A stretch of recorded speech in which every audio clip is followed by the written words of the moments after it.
What's good? What's good? It's your boy Norbs. I apologize for the late start today. Had some baby trouble. I had to take my daughter to the doctor at 10 o'clock. So today, Christine won't be joining us, but I have a special guest, which I right now, my man Ryan O'Hara is going to be jumping in and helping me out today. We're going to talk some stuff that happened this weekend and just stuff in general in boxing. Lou Dibella going viral this morning for backing the UFC motto. Shane Mosley responds to the Haney camp Navarrete controversial decision. And, Shane Mosley and whatever else is going on in the boxing world. All that after this.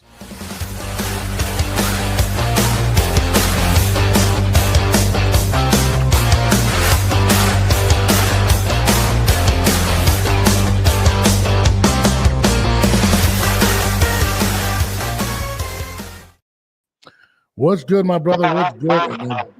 And I just realized that they did not put in my Twitter X. You hear me? Oh, I hear you just fine, man. No, I don't know why I had like a weird echo. I don't know what the hell that was. But what's up, brother? Not a whole lot. Just got done playing hockey, so I'm feeling fresh out of the shower. So, hey yo, that's like an ayo. I don't know if you know what ayo is. Ayo? Yeah. You from Canada? Yeah. Well, I'm not from Canada, no. But when I hear it ayo, I was thinking about that song from Chris Brown. I love that song actually. No, I was gonna say ayo was like a pause. Like pause, get in the shower. I don't want to hear that. But anyways, what's good, Ryan? That's what's popping. No, not much. Boxing controversy, shocking. Yeah, you know what? Boxing. First of all, introduce yourself. Let them know who you are.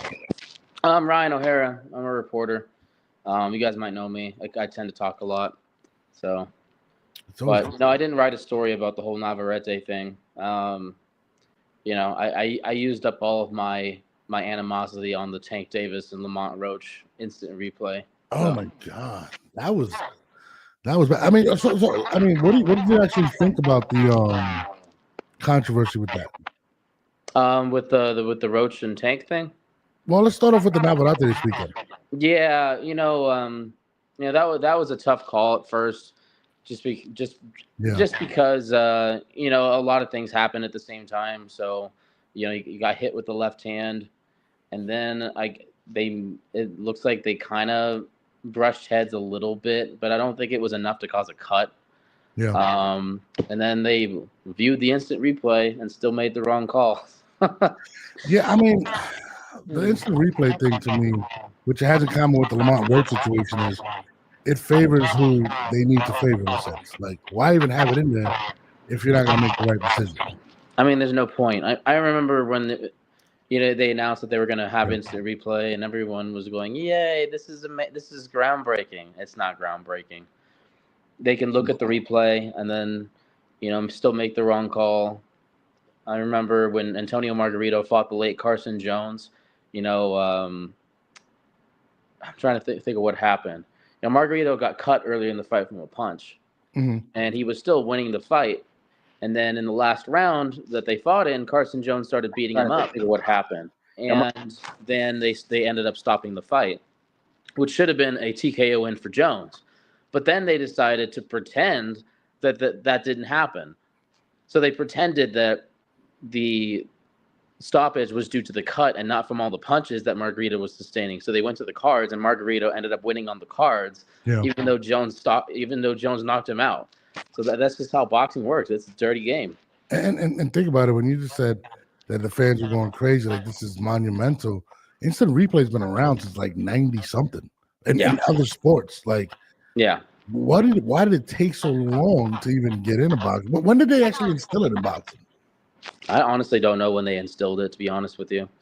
I know that New York has had it for a couple of years, and the whole Roach Davis thing was, their first test, which they failed with flying colors. Failed. Oh. It was a major fail. So, what's his name? Steve Willis starts the count, and then he stops counting, and then just pretended none of that happened. Just broke the rules. And then, after the fight was over, I went and I did a whole, analysis and research on New York State Athletic Commission laws and regulations, and I saw the instant replay, and it said on one of the clauses, it says, the referee and some other replay official have to agree that on what they saw. I'm like, so you had two people look at the replay and they still messed it up. And then they waited almost a week, and they were like, "Oh, by the way, actually, the camera stopped working, so we couldn't view." Come on, are you kidding me? It took you a week to tell us that. F you. It pretty much is like, we're gonna go with the money man. We're gonna go with who's bringing in the bread, and that's it. And we're not gonna change the decision. It's disgusting, and that's the problem with boxing. And you're letting money and the stars run the league. You know what I mean? And it's unfortunate because Lamont Roach got robbed of a victory. Yeah. The Navarrete situation. I'm a big Navarrete guy. I didn't actually miss the fight, but I heard about the controversy. But it just shows how corrupt boxing actually is, how it needs to be policed. You know what I mean? Pretty bad, man. Like, the Lamont Roach thing was so crazy because he actually starts the count, right? Yeah. And then tells him, don't do that again because it looks like a knockdown. And I was like, did he just actually tell Gervonta that? Like, dude, it looked like a knockdown because it was a knockdown. It was a knockdown. Yeah, like, if the shoe was on the other foot, would he have stopped the count and told that to Lamont Roach? Oh, no. I mean, look at what happened to, the guy that Rolly Romero fought, Israel Barroso. He literally would. And the thing is, he was actually outlanding Romero in that exchange, and they still stopped it. Yeah. Like Romero didn't land a single punch in that exchange, and Tony Weeks pretended that those punches were landing.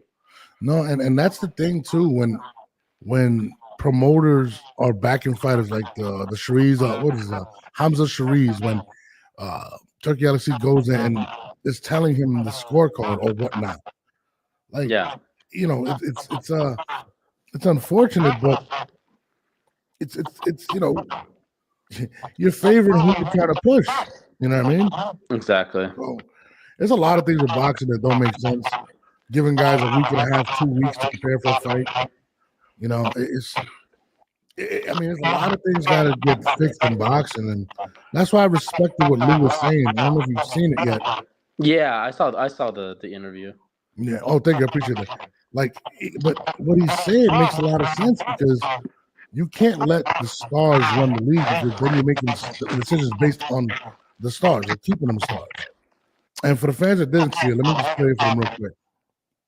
This, and you're going to get to use these workout facilities, and you're going to get medical for X number of months or whatever, and you offer that to a young fighter. That's better than what any of these promoters right now are offering.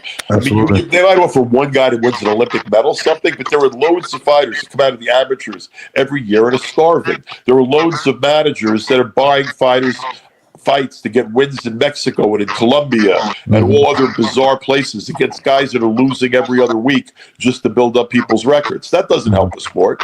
No. I mean, everyone's UFC sucks. They don't pay their stars. First of all, what do you care what stars are getting paid? Motherfucker, you're not a star. Here's what UFC is doing, though. They have a middle class. They have people that are making a living fighting.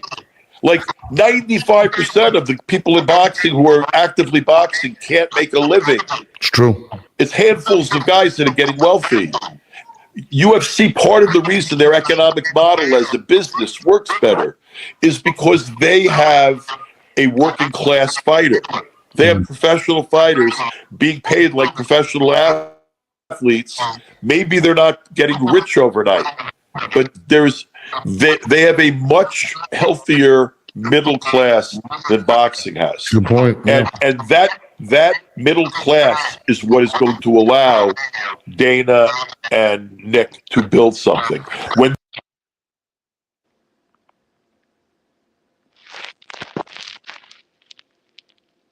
I think you're I was just trying to fix the audio because I was having feedback. Oh, you're good. Me too.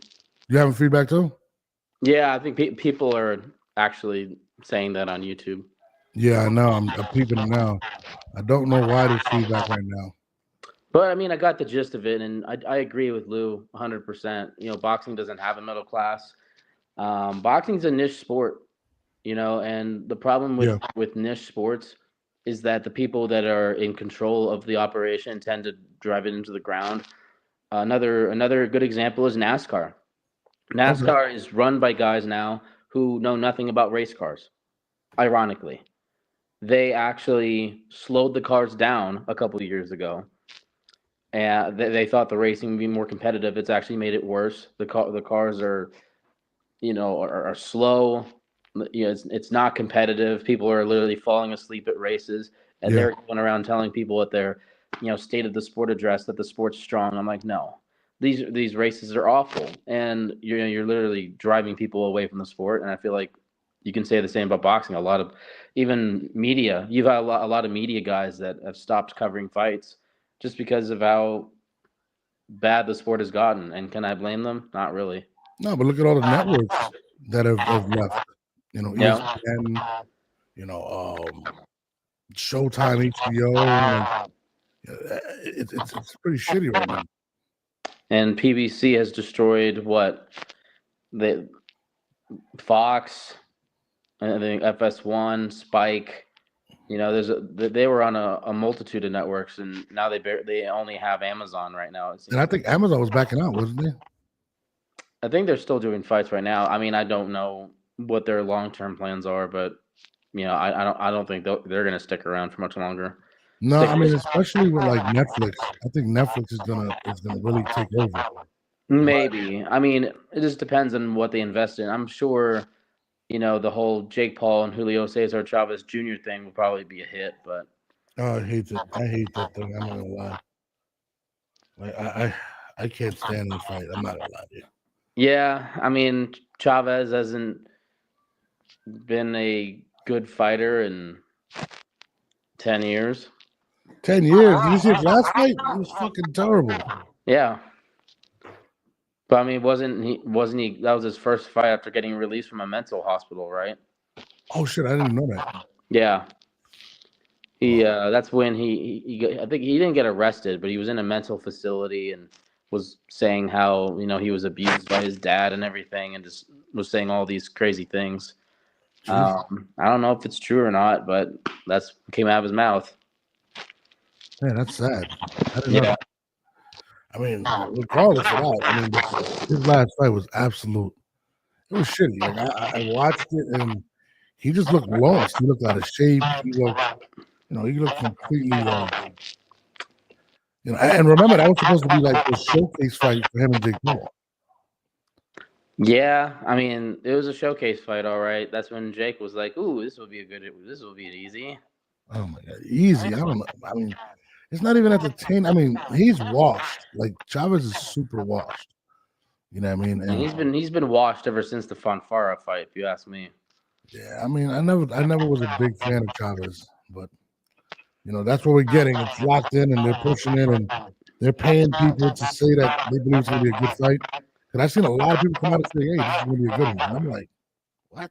It might. I mean, if Chavez can be in shape and stay and be clean of alcohol and drugs for a 6-week training camp, if that's even possible, we'll see what happens. If he's in the best shape he possibly can be, he might be able to beat him.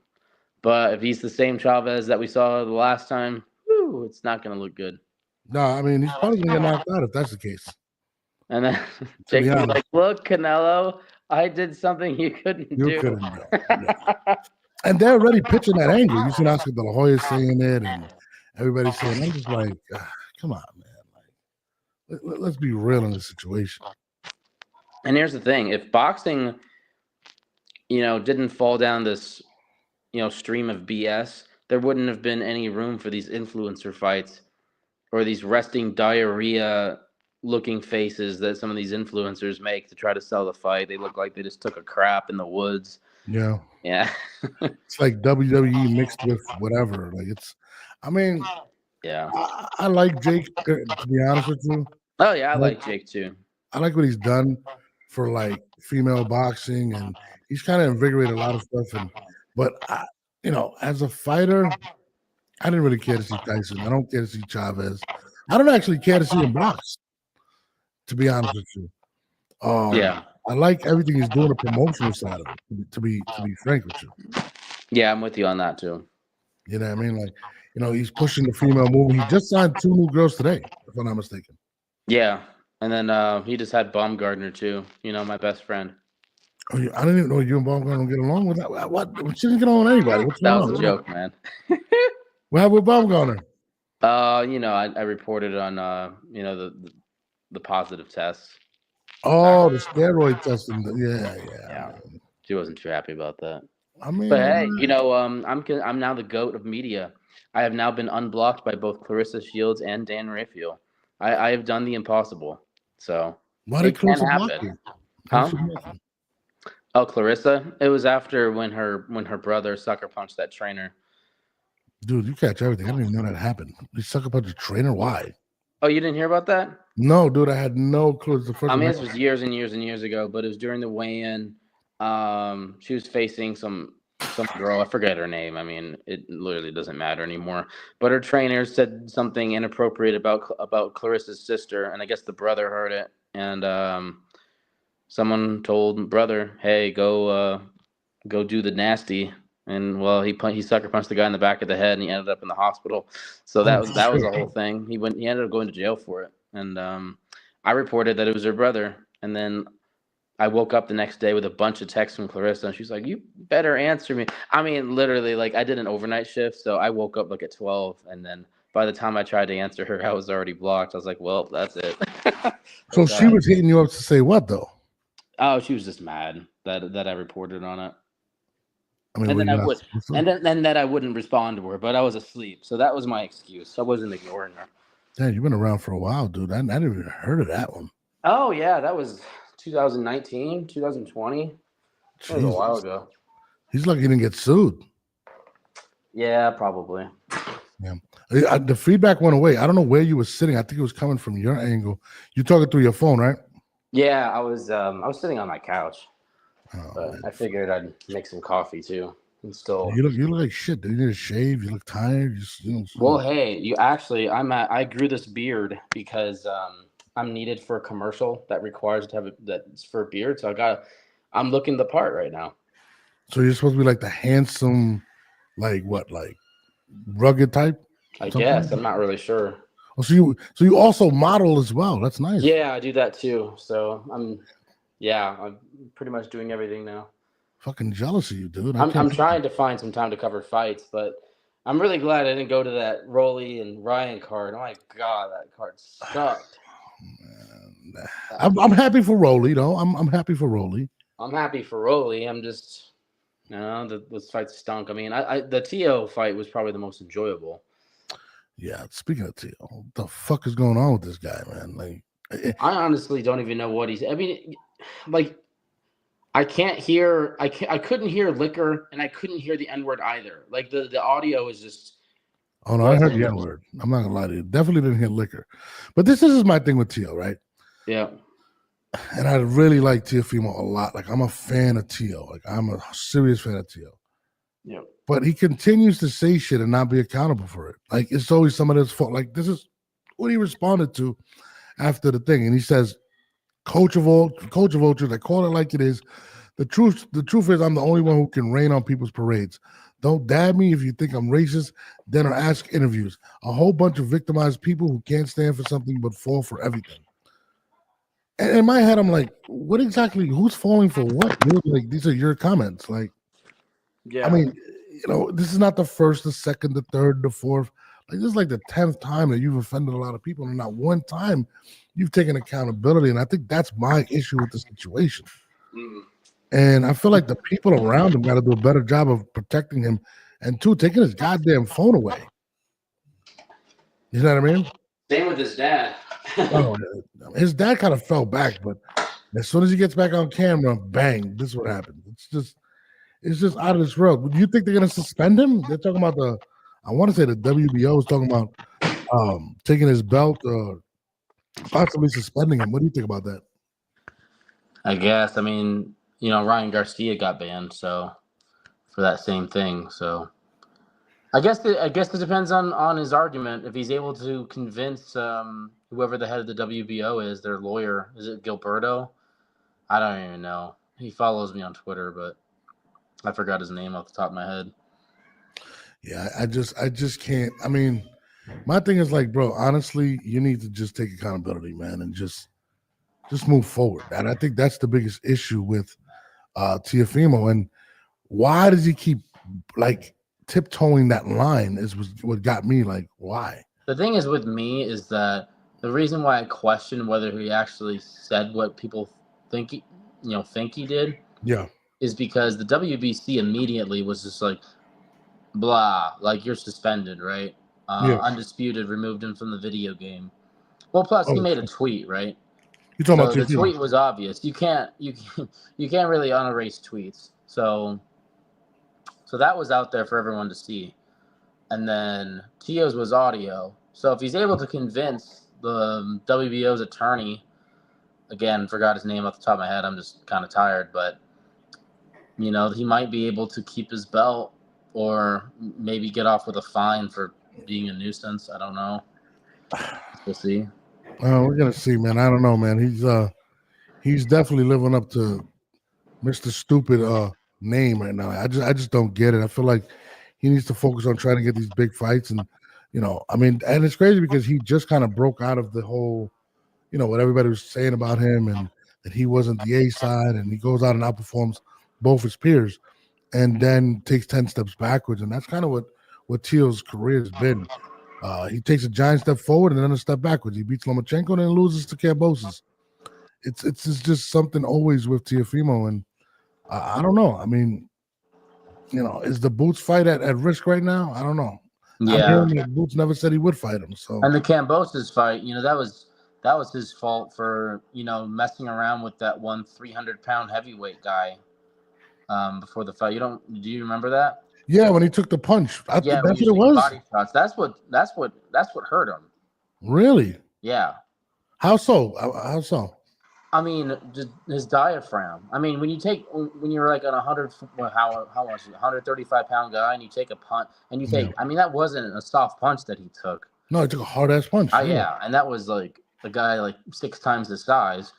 Yeah, so that definitely is played a factor in how he ended up in the hospital. Dude, I did not know that because I remember seeing, I think it was Max Kellerman or somebody was saying that he was sick during the fight, during the Campbell. Yeah, that's what hurt him. They were saying he was struggling with pneumonia or some crazy shit. And I was like, dude, he fought with I didn't hear about pneumonia. I heard it was like asthma, and then it came out later that he ended up being hospitalized and he had some condition, forget the name, but literally like he could have died that night, like just from that. So maybe don't play body shots with a 300-pound guy. And that's the thing with him. He wants to go viral. He sees what some of his peers like Ryan Garcia have done. And it's just like, dude, just fight, dude. You're a great fighter. You're a great talent. Like, the one thing that people hang over your head is that Kambosos loss. Yeah. I mean, and all of the racist comments you say, but he kind of reminds me of Tony Stewart, the NASCAR driver, who was like incredibly talented, but for some reason he was always getting in trouble because he was always intentionally wrecking people that was in his way, or he'd make a pass and then stuff him in the fence. And there was a driver that did an interview. He was like, I don't understand. He just feels like he has to wreck everybody, like that he passes. He's like, he's running 5th and I'm running 20th. Why is he running me in the fence for? Yeah, I mean, that's kind of what Tio does sometimes. Yeah, Tio seems like he can't get out his own way, and I think that's the big thing with him. And fighters are going to use that as well to avoid fighting him because it's not worth the reward, and it's not worth the risk. You know what I mean? Why fight him? He's not even drawing as much. So I don't know, man. Tio kind of drives me crazy with that. But speaking of that Fatal Fury weekend, also there was my man Shane Mosley, and I thought that was a weird thing being in Devin's corner. And, a lot of people were questioning Devin Haney on his tracksuit or on his track sneakers. And Shane Mosley said this about it. That Devin Haney took this it whole to the thing ring. is patty cake. I don't know about that. Devin Haney took a different mentality. I think more of his father's mentality in the ring. And not the fighters because we're, like me, I train a different way, or I think a different way. And Nate Jones was in the corner too. He thinks a different way. So it's like, I think that he took on to his father's mentality of maybe protecting the bag for the next fight, and that's just not how I roll. But you know, to each his own. He won the fight. He got his victory, but sometimes a victory could be a loss if you do it the wrong way. What'd you take on what'd you think about what Shane Mosley said there? Basically, that you know, if you win the wrong way, so if you stink out the crowd, it's just as bad as the loss. Because, yeah, I agree with you. You know, that wasn't an exciting fight. So, you know, less people will want to purchase your fight, especially if it's a pay-per-view. Less people are going to want to see you fight or travel. So it's basic economics, right? You gotta put on a product that people are willing to pay for. And I can't think of anyone who actually enjoyed that fight.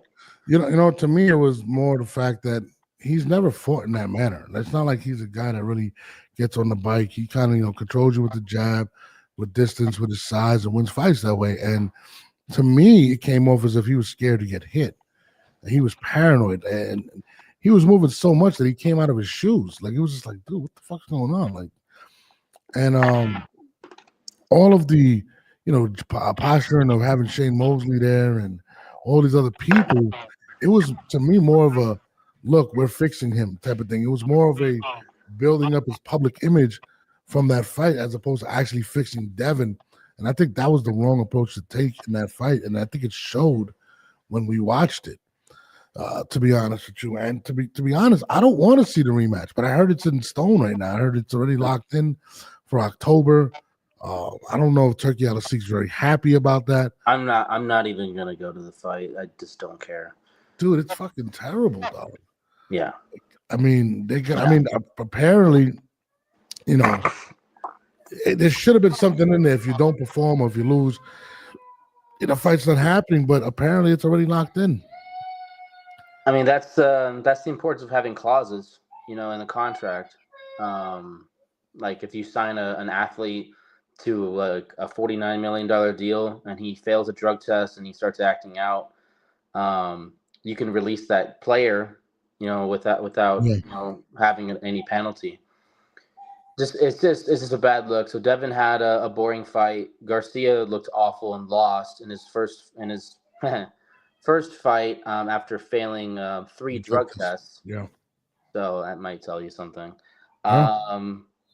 How somehow he lost muscle mass while moving up in weight, which doesn't happen naturally. Mm-hmm. Yeah, I mean that's a fight that I just don't GAF about. No, I don't either. I don't want to see the fight. I mean, honestly, like you could say that Devin won the first fight. Honestly, just because of how Garcia failed 3 drug tests, and then he comes back in his first fight and looks like absolute dog crap. Yeah, I mean, listen, even with the Austrian and whatever else was coming up in his system, you know, the fight was close. He was still losing that fight. The knockdowns won him the fight, to be honest. But I mean, it looks bad on both sides. One guy's destroyed mentally. The other guy, he's been destroyed mentally and now physically doesn't seem confident. So, you know, I feel like Turkey threw a lot of money down the drain, and we're probably looking at upwards of 50 million or more. So he's got to be livid. If you know, to me, Devin has to have another performance and another fight, but they're not trying to risk that bag. We're getting to the point where Turkey's going to give up on us.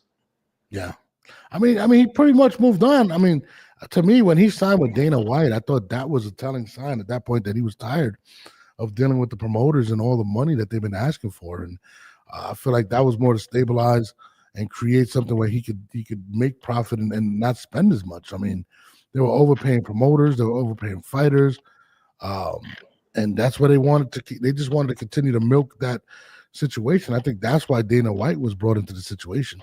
Yeah, because you know the UFC model has been very productive and lucrative for them. So, you know, Dana doesn't overspend and he doesn't underspend either. Yeah, Dana's very smart, and you know, look at UFC as opposed to boxing. They're on ESPN like every week. They literally have pay-per-views like every other week. I mean, how many UFC fights do you think are thrown on a yearly basis? It's insane. Another thing that I thought of is, remember, like Dana would give out fighter bonuses for like performance of the night and whatnot. Yeah. And I remember on one of those cards, every single fighter that was eligible for that bonus like fought like crap, and literally the fights were terrible. And Dana literally came out in the press conference and said, "Yeah, I'm done with these bonuses for the rest of the year." Like that was freaking awful. This is the last time I'm doing this for the year. Yeah, I mean, you gotta hold people accountable, and I think that's something that Dana does. And you're not, when you're in a business, you never want to be in the red, right? Exactly. And it seems as if Turkey's been in the red since he started working with all of these guys, and now they're scared. They're forming alliances, but to me, the inevitable, it's going to happen for them at least. I think Dana is going to make a big impact in boxing, especially with him having the Bud Crawford and Canelo fight to launch what he got going. I think it's going to be crazy. Oh, it's going to be good. I'll be at that fight. But Ryan Garcia, Devin Haney too, no. Yeah, no, I'm not. I'm not even going to fire stick it. How about that one? I just don't want to see it. Like, it's terrible. I mean, I'm not even going to watch it. So there's nothing that gets you to watch it now? No.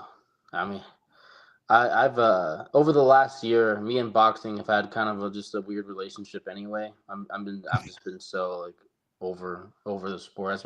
And plus, as a hockey player, I've been covering the NHL playoffs, I've been covering the World Championships. I'm like, wow, the fans are, actual human beings, and they can have a debate without it, going down the gutter. I'm like, wow, this is great. They don't do that in boxing. No, boxing fans are more like, that's their guy and he can't do no wrong. And it's he could shoot a guy and I'm still going to defend him. Yeah, no, I mean, listen, Gervonta Davis, he's got the number one hater fans. Like, it's crazy. You cannot say a word about that guy. And it's just crazy. But, on that note, man, I'm going to let you rock out. You look a little tired. It's all good, going crazy. Just been working out. But No, listen, it's all good. We got to do this again. Hopefully, for sure. Yeah, absolutely. Regular show. And, let them know where they can find you, Ryan. Oh, yeah. You can find me at O'Hara Sports on X, a.k.a. Twitter. R. O'Hara Sports on Instagram. And TikTok at O'Hara Sports. Be posting on there more often, despite their slow Chinese servers. All right, bro. I appreciate you, bro. Anytime, man. Thank you for having me on. My guy, anytime. I will see you. That was my guy, Ryan O'Hara. Make sure you guys subscribe to him. Make sure you go. I apologize for being late. I will be back on tomorrow at 10 o'clock to make up today's morning show. Also Wednesday and also Friday at 10 a.m. Christina will be back. I appreciate everybody for tuning in. It's your boy Norbs, and we are out.